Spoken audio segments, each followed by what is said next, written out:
Hello and welcome to our channel. Thank you for taking some time to listen to these Dhamma talks. I hope they'll be a blessing to you. We always welcome your suggestions for how to improve the channel and for any topics you might find interesting. Today's topic is the quote, "The journey of 1,000 miles begins with a single step," or with one step.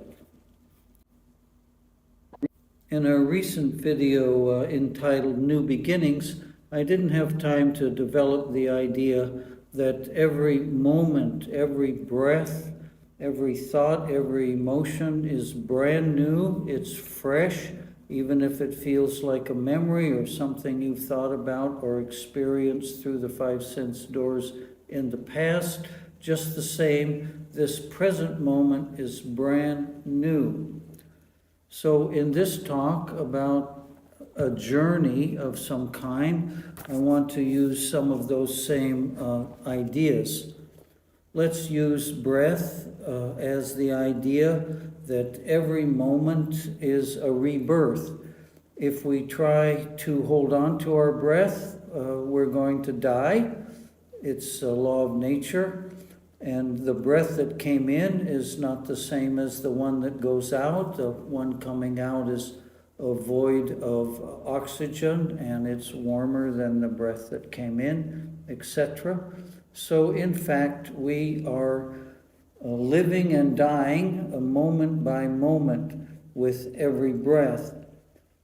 Now, so far as a journey goes, we have to remember that the past is no longer exists, and the future is not yet born due to the laws of Anicca. Anicca destroys the so-called past. It destroys the present, nanosecond by nanosecond, and it destroys the so-called future. It can be called the Great Destroyer, because the present moment lasts an infinitesimally small amount of time and is replaced immediately by a new moment. But because our lineal thinking, our ability to recreate the past as a memory, it makes it feel like a movement, like a line, this moment connected to the last moment and connecting to the future moment, and that this is all happening to me. The sense that a person is on the path, heading to a goal, is just another example of wrong view. It's a form of ignorance, the ignorance of the true Dhamma. But the Lord Buddha had to use the language of the secular world in order to communicate with secular beings. Therefore, he outlines for us an eightfold path. But when we reach the final goal, we have a good laugh at the belief we carried with us all the way to the end, that we were a person on a path working hard to reach a goal, the goal of Nibbana. But it's impossible to give up this delusion without having tried to walk on the path. We need to practice right view, right effort, with patient perseverance and strong determination. There's a Zen Buddhist saying, it's impossible to reach Nibbana without trying to reach it. And it's impossible to reach Nibbana so long as we are trying. It's another expression of the Zen conundrum. The riddle that can't be solved by the intellect. It can only be solved by experiencing directly in the heart-mind.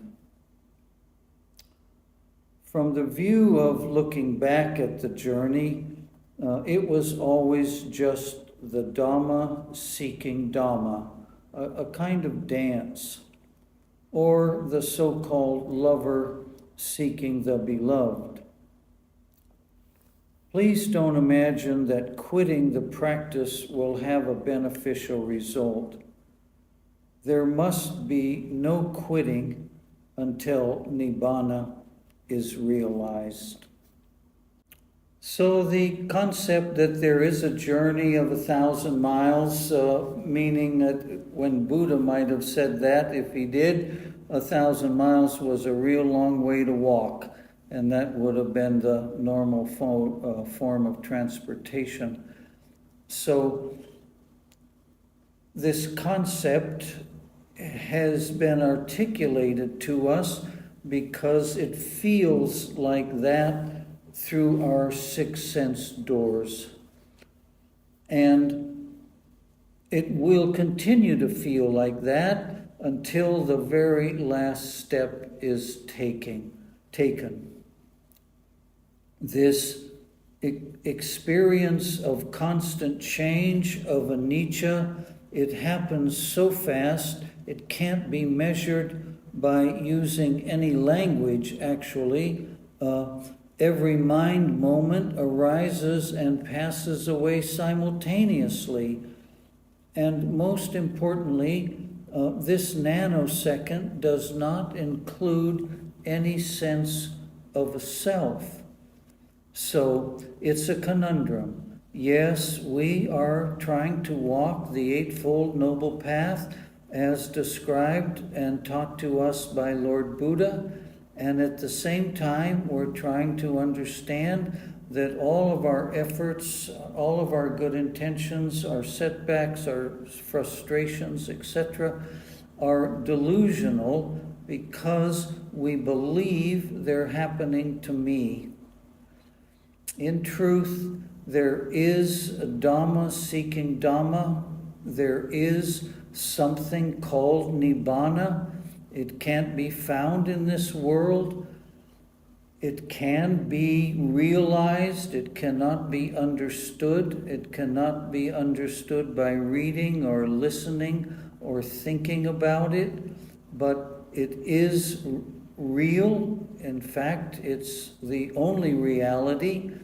This reality we call our secular life is a form of fake news.